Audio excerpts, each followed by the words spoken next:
So today's sherry cocktail is a twist on an old fashioned we're doing, and we're going to use Oloroso for that. So this is a nice, lighter Oloroso made by Gonzalez Bias, our really good friends. Delicious, perfect on its own, but really, really good for something like this, beefing up an old fashioned or a Manhattan or something like that. It's really good for that sort of thing, to give it those oaky, sort of darker, richer flavours. So let's get started. We're going to do it in a mixing glass. If you haven't got a mixing glass at home, just use a large glass, or you can even do it in the glass you're going to make the drink in.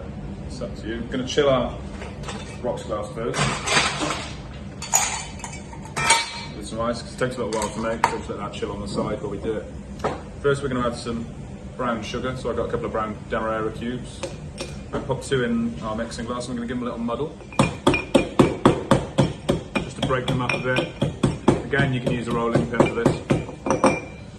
And then I'm going to add 3 dashes of angostura bitters. 4. And to that we're going to add 25 ml of our Oloroso sherry. Get those mixing together. And I'm using Maker's Mark bourbon for this. It's got a sweetness to it that I think balances well with the Oloroso. But we're only going to add half of Oloroso, so we're going to use 2 shots of whiskey really for this. So we're going to do 1 shot to start with, maybe halfway up there, and we'll add the rest later to bring the strength up.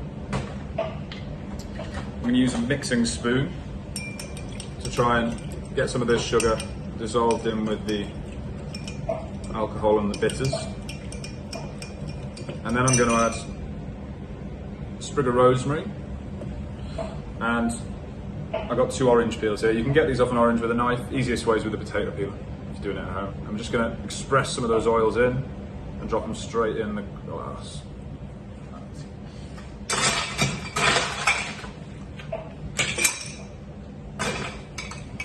Some ice in. We'll start stirring. You may have to shimmy it about a bit. It might be a bit stiff to start with, but it will start to smoothen out.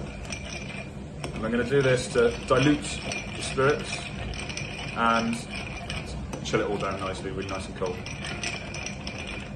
And it's about patience with an old fashioned, stirring it, keeping an eye on it, trying to regulate the temperature and the dilution,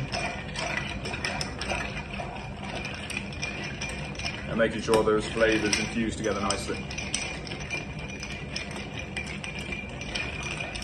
At this point I've been stirring it for about a minute. I'm going to taste to see where we are with it with a straw. You can use a spoon or whatever. It's nice. I'm going to add the rest of our whiskey. So another 25 ml there.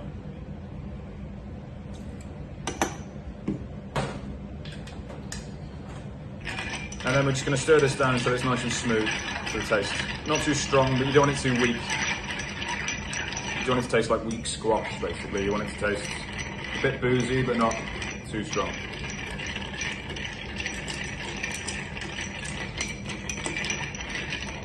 Probably about right. We'll take our chilled glass, and we're just going to strain straight in.